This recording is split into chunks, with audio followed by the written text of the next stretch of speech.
when you got serious, did you accurately estimate the amount of work that would be involved?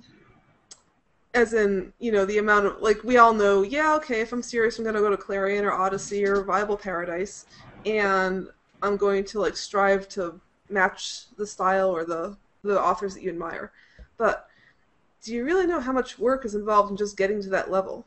Did you accurately estimate it? Because I know I didn't. John, let's start with you again. I had no idea. I think if I did have an idea of how much work I would be sinking into it, I might not have actually done it. So no, and that's a good thing. Yeah, yep. Did I accurately estimate the amount of... No. Not even close. And what's really horrible about it, I think that it's going to take less work than it really should, and then I'm like partly right. So I'm in this nebulous realm between both being super disappointed because it took more work than I thought it should have, because clearly I'm a genius. This is back into the like perpetual delusion thing.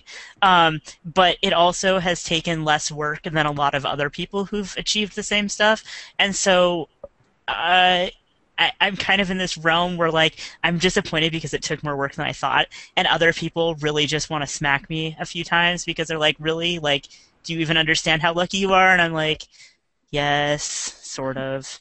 But yeah, I never accurately have any idea how much work anything takes at all.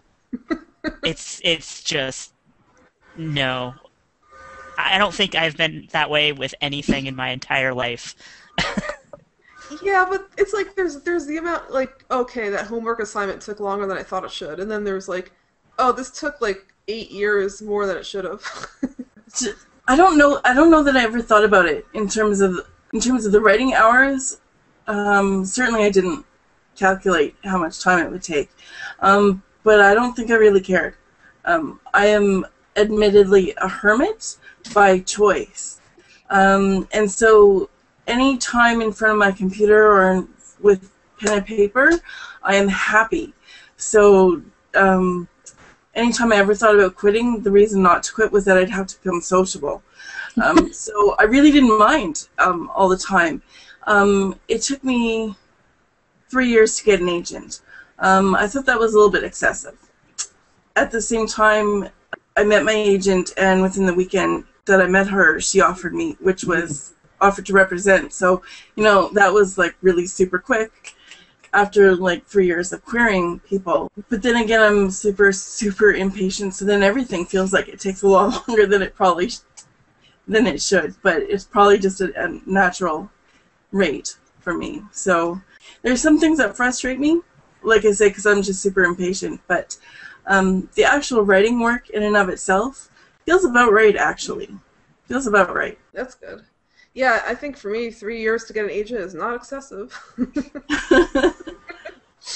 Well, I mean, some people it takes 3 to 5 years. Some people it took like 1 year. So, it just depends on the agent and what you write and what time of the year you're catching them. So. Yeah, I think a lot of people, like, when they hear about an overnight success or a young author, it's like they never really understand that there might have been 10 to 20 years of preparation before that happened.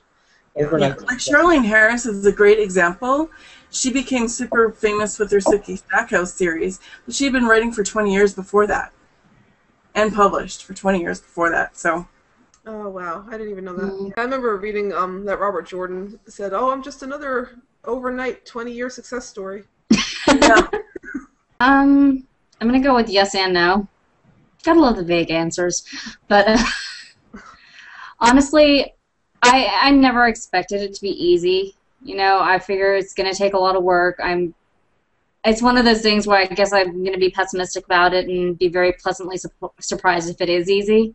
On the other hand, I kind of thought that I would have been ready by now to have started sending things out. I think in a way I kind of did underestimate it, but like I said, I wasn't expecting it to be an overnight thing either. So Kefi, you're back from Finland? I was just saying that I have a horrible tendency to think that things like, say, going to study physics in Finland and was going to be just like studying it in America, and then I end up in quantum mechanics and finish. So, no matter no matter how realistic I try to be, reality will come, and it's just pointless. So, yeah, that was all I was saying. Yeah, I think for most of my life I did the exact same thing where I was always like, oh, of course I'll be an overnight success by the time I'm 25. Like, there's no question. And, yep, reality hits you again and again. So I guess, yeah, now I'm kind of like, wow, it's been a long time. I've been working on these novels for like 10 years. Yeah. But I still think that it'll happen eventually, and like there are authors that have done this, as you said, with Charlene Harris and with Robert Jordan that were trying for 20 years or more to break in. So